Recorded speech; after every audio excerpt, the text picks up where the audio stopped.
So this was something I've been low-key trying to get onto for around like 2 years at this point. I remember when first kind of entertained the idea of therapy, I was talking with like one of my close friends, and he had recently gone through a breakup, and he was telling me like, "Yo, this like experience was low-key difficult because I like I low-key loved her, and it really put me in the dumps." And he went to the local college school counseling center, uh, as local as it was, and he said it was pretty effective. And I was like, interesting.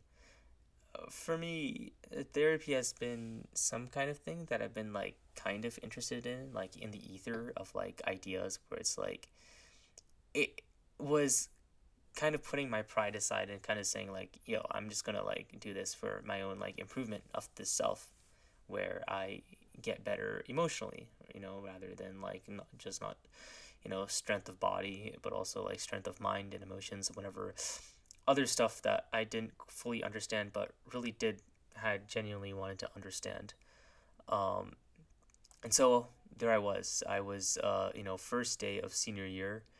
I finally decided, I'd taken one too many lectures from my parents where the point it was low key getting on my nerves, and I was fed up and I was done. And I've already been on the fence about this for like months at this point, and I just like literally, I think it was like second class. I was like after my second class of actually no, it was a Monday, so I only had one class. It was like a afternoon neuroscience class, and as soon as that ended, I just went straight to the counseling center and like scanned my thing on the QR code and like signed up.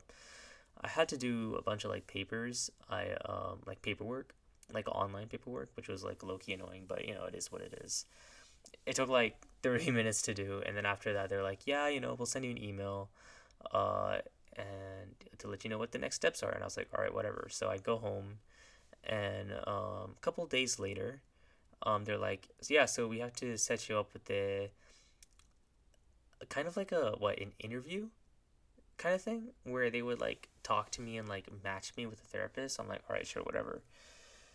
So next week, another week rolls around, and I am sitting in my lab. I work at UT Southwestern at a research lab, and I it was like a 2 p.m. meeting or something. So I'm like having lunch, and I just take this call, and it's like this black guy, like a little chubby. He's like a pepper gray curly beard or whatever, and like with like the most performative glasses I've ever seen on a man. It's got like this turtle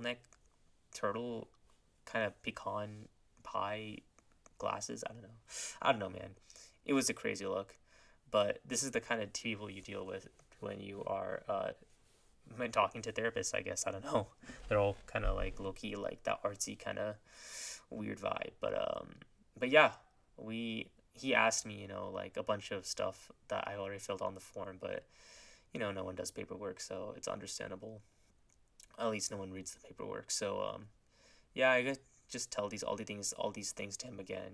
It's like a bunch of like, yo, are you suicidal? Like, yo, are you depressive? And then like the small stuff like, uh, what are your family members? I don't really remember a lot of it, but it was like stuff like that. And then he asked me like, so why exactly do you want to do therapy? And this is a question that came up on the um, what's it? The form, like the paperwork too. And I was like thinking, hmm, it's really like, oh, this form has a lot of aura. Like, it sounds like the people who need this kind of care needs to have like a real serious like problem. Like, I don't know. I'm just here for the vibes because I want to improve my life and like talk about things that I don't know could be wrong with me. And this is a free service I get as a student of this university, so like why not? So I'm like, all right, I'm just gonna make up like a main storyline to my like plot development so that I can have a seat at this counseling center. So I lean into this narrative that I'm like, yo, my parents are like low key, they're not abusive, but they're like they're the source of a lot of my grief, and I kind of talk about this um for the first time ever in this call with this like random guy who's like matching me with a pair. He himself is not actually like the therapist. He's just like the matcher. So I start to explain in the best way I can. I'm like, yeah, I am kind of in this weird situation at home with like the whatever academic stress, and I yap and I yap and I yap and I keep yapping and I don't stop, and the guy has to cut me off. He's like, yeah, I know, it's the first time you ever talk about it, and I get it. It can be like a lot, but I'm gonna have to cut you off there. And I'm like, oh shoot, well, I didn't even realize. Like, to my credit, I'm gonna defend myself here. Like, watch this pearl, by the way. That guy was not expecting that. But to that guy's credit, I don't think he really, to my credit at least, he didn't really tell me like, yo, like, I keep it short. I just started yapping. um, but it's crazy. I guess like just to have someone to like talk about all that with, because low-key I never talk about that stuff like outside of the house, because we think got these things called family secrets, where we keep all of the stuff about our family into within the family, and if you have qualms, you just deal with it. And that's basically how I am raised. So it's a very unique, interesting experience to have to do, like, get to like speak about all this with like other people, because I again, like, I never talk about this stuff with my friends, so it's just like existing in my mind in silence. So yeah, that was the interview thing, and then they matched me with this like black therapist lady maybe a week later. So the first time I ever walk into this place, I am like, you got to check in. So you tell the front desk like your initials, and they're like, all right, we'll check you in. And then I'm like, all right, cool. So that I just like usually wait like 2 to 3 minutes for them to come. And then she opens the door to like the lobby, and she's like, all right, Sam, you can come in. And then there's like this weird like 10 to 20 seconds where like we're walking to the actual room where we're going to talk. And she's like, yeah, how was your week? And I'm like, oh, it's good. I had like tests, but it was like chill. And I never complain about like my tests, because I mean, genuinely, they don't really stress me that bad. Like, she always asks me how the test goes, but like, I guess as a student, that's like one of the most important, like, I mean, like most pressing questions, I guess, as a small talk kind of indicator thing. But yeah, I never made a big fuss about it in there with her. And then we just like started like we the first, I remember the first conversation was very like housekeeping. She's like, yo, if you ever tell me about like some sort of like elder abuse or child abuse that's happening, like, I low-key have to report to the like authorities. And I'm like, yeah, well, I like internally, I'm like, it's chill, like, I don't have anything like that to deal with. So 2 thumbs up from this end. And then she's like, yeah, like, basically what we just like yap and talk, and you just tell me about whatever happens. And that was not something I was expecting. I low key thought that like she would just tell me stuff and I would just apply them, kind of like a tutor, where, well, actually, a tutor is not even a good example, because you still have to show your work to a tutor so that they can help you to find like where you're missing in terms of whatever. Like, I just thought that, like, I guess I don't really know what I thought. Maybe I thought there would be like 40% of the talking is me and then the 60% is her. But really, it was like 90-10. Like, genuinely, her job was just to listen to me. And there was every now and then where the little like nuggets of input in which she would actually say like, this is how it is. And that is low-key what I was wanting. Oh, that's a beautiful fireball, by the way. I hit it behind him so that he would fall off. Like, it's like, that's a good fireball. So I was just, that's kind of the reason why I signed up for therapy, because like the way I kind of like, I heard it described before in like a Modern Wisdom podcast is that like, you're living in this house for years, and you have a new guest, and you're showing them all the old like furniture that you have around the place. And the person you're taking a tour with, like, they point out one thing. Oh, by the way, here I block in because I realized that they're invis, because I just got my like, I know, I could feel it, and I was right, and I just knocked back some stick off. It was like very nice. When you have the opportunity to show people like things about your mind, and then they point out like, yo, like what's that thing doing there? And then you realize, whoa, that's a thing that exists in my brain where that it's just there, and I had no idea it was there. And I kind of like the fact that it's there, or maybe you do like the fact that it's there. Like, it really depends. It's just the fact that you didn't know there was there in the first place, which is like, it's revolutionary, I think. And I want to be the kind of person that who knows what's going on with my psyche. I want to be the kind of person who's like kind of like developed it and like are constantly working on it and making it better. And I can't do that on my own because I just like low key don't have the tools on my own to just like, first of all, recognize it, and second of all, like do something about that. I was very action oriented. I've always been action oriented, especially when it comes to like things like self improvement. But I just knew that having a therapist would literally be a huge stepping stone for that, and that's what I was excited about. And I told her these things, and she's like, "Yeah, makes sense.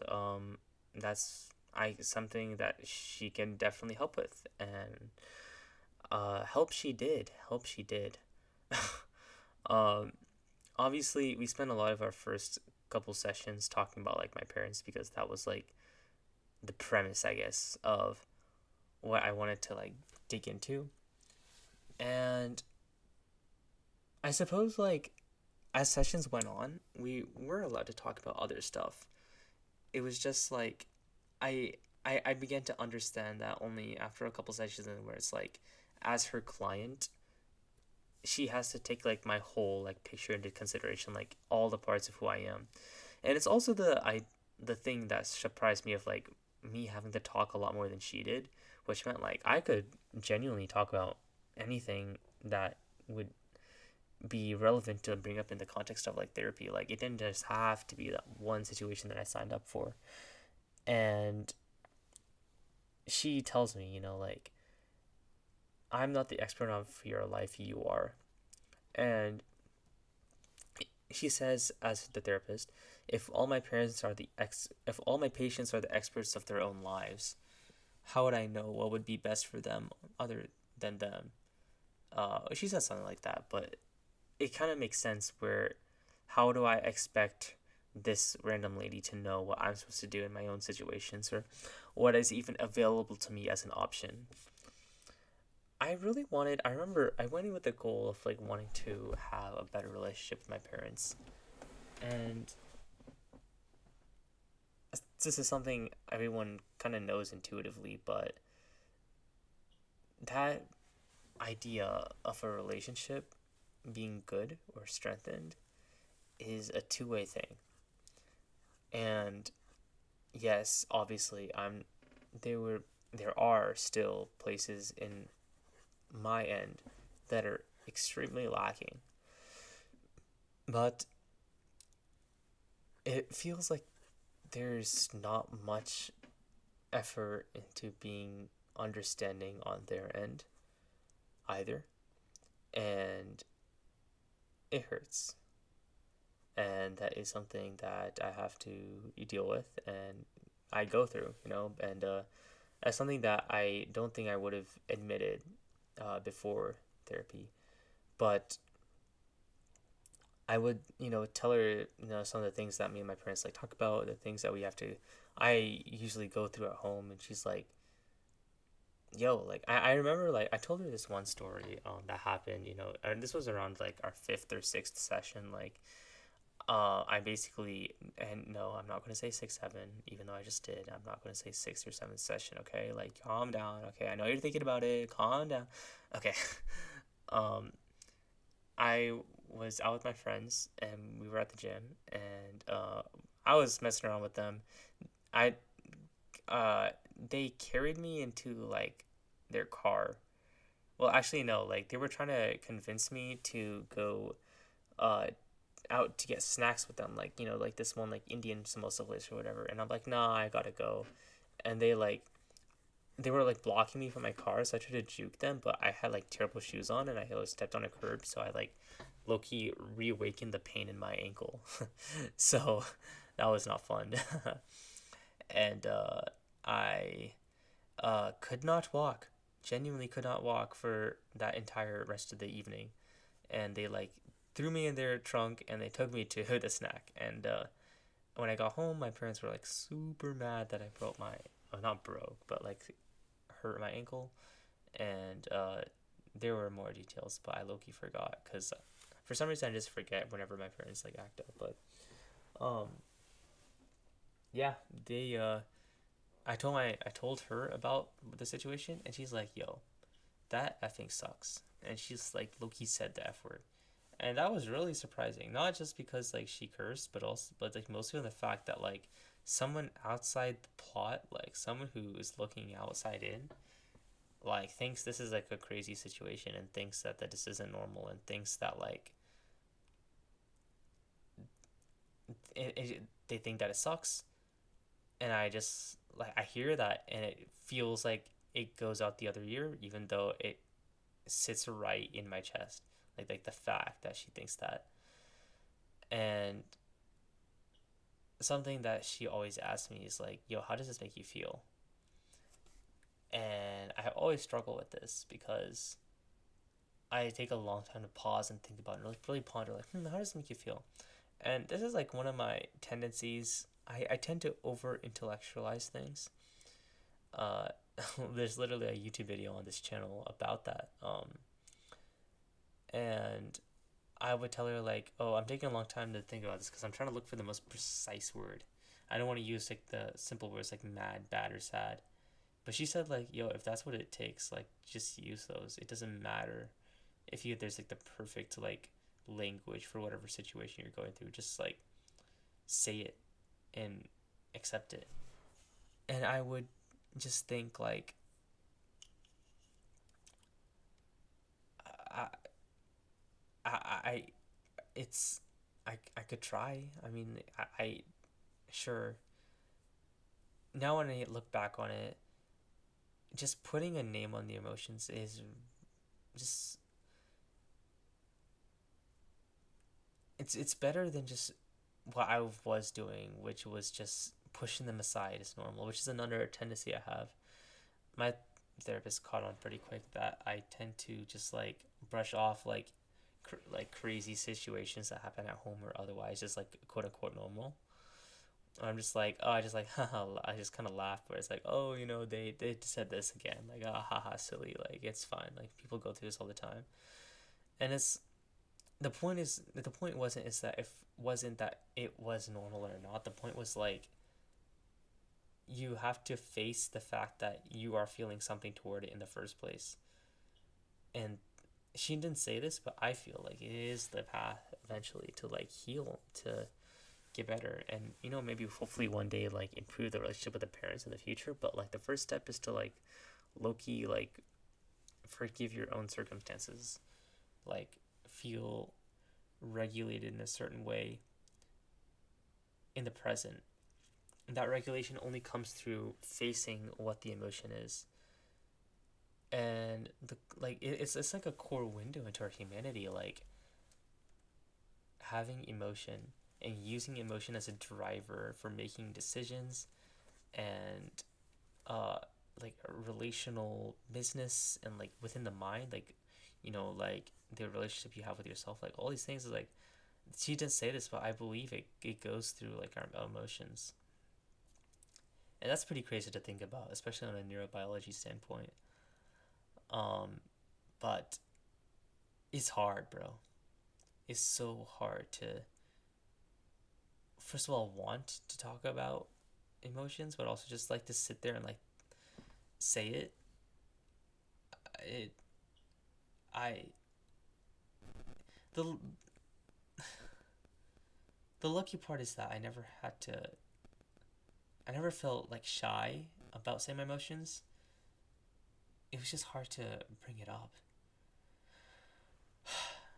It was just whenever I think about certain situations and I just have to like talk about it and like sit there in it, I just prefer not to. Really, just prefer not to. But in that sitting in that room, I have to. It's just no choice. And so I do. One of the things that I actually didn't expect to talk about it with her, but she pulled me like around like maybe 5 or 4 weeks into it, or away from the end. She's like, yeah, we're not gonna meet up soon because like the sessions end like the week after Thanksgiving. It's like, okay. So I basically had to lock in and plan what I was wanting to talk to her about, like in terms of my own improvement. And I decided to bring up the story of this girl I liked, which is still very hard for me to talk about, because she's gone.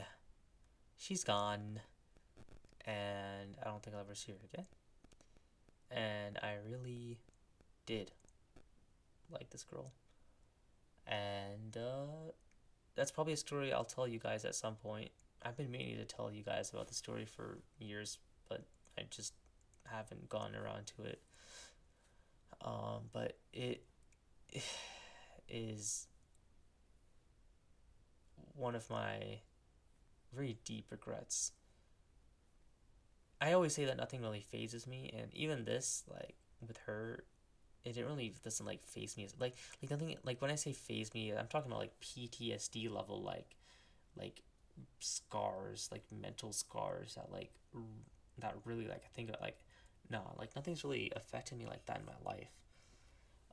But this situation, I still think back to it sometimes, like 3 4 years after it happened, and I just like there's like a there is guilt, there's like sadness, and it took 2 sessions to like talk about this with her, because the first entire session, these are like 50-minute sessions, like 50, and it took me like an entire first session just to tell her everything that happened, and then the entire second session where she basically just asked me how I felt about everything that happened. And as I was talking about this, she just said like, "Hey, I sense like a deep sadness in this, this whatever." And I was like,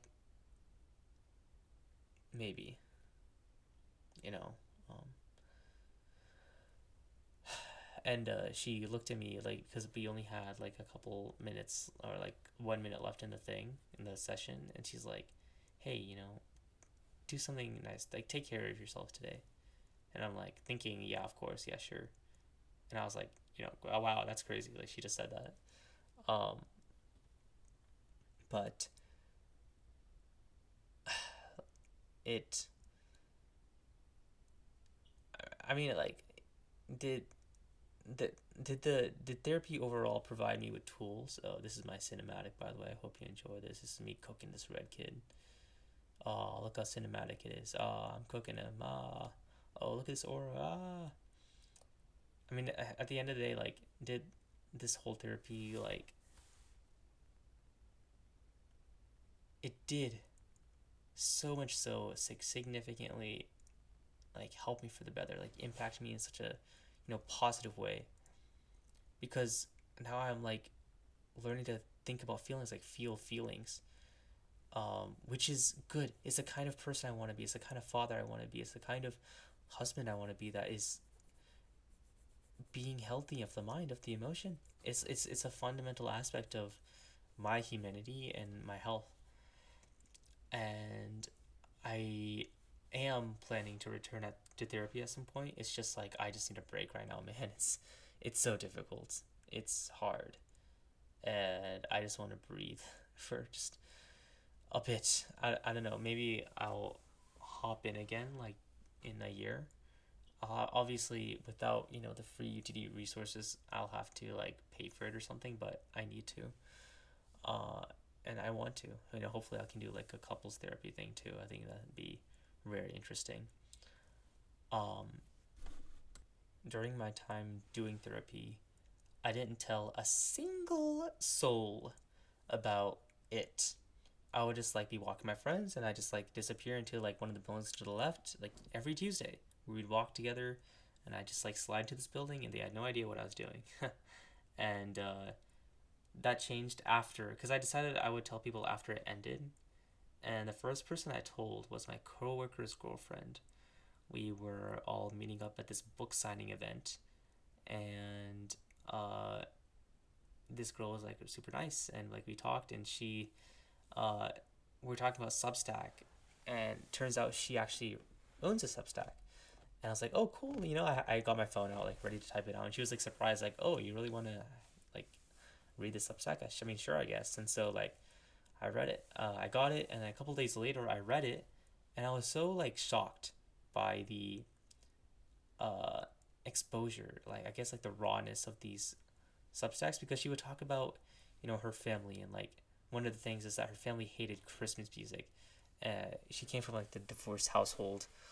And she never really felt like open and loved, especially which was juxtaposed by the way her boyfriend's family loved her, and it really like opened her up to like in a certain like a raw way that made her feel very self conscious about being exposed or being in a place where she had to live with other people, and that is new for her, and she wrote about it. And now she was trying to be a therapist. She's like, she went to UT Austin. She's doing grad school for like psychology or whatever to be a therapist. And I think it's very cool. Just being in that space and being able to talk about the human conditions and understand like all these different things. Like, I don't know. I don't know. I think it's so healthy. It's so good, and it's so hard. It really is so hard. But it's worth the work. It's good work. It's like putting in investment toward like certain skills, like business or like whatever. It's just worth it to have. To all you watching, I highly recommend. It is very good. I'll catch y'all in another commentary. Please like and subscribe. Here is another Bedwars commentary I made about using Christianity as a weapon. I talk about Mormonism and building my dream house out of cement, I guess. See y'all.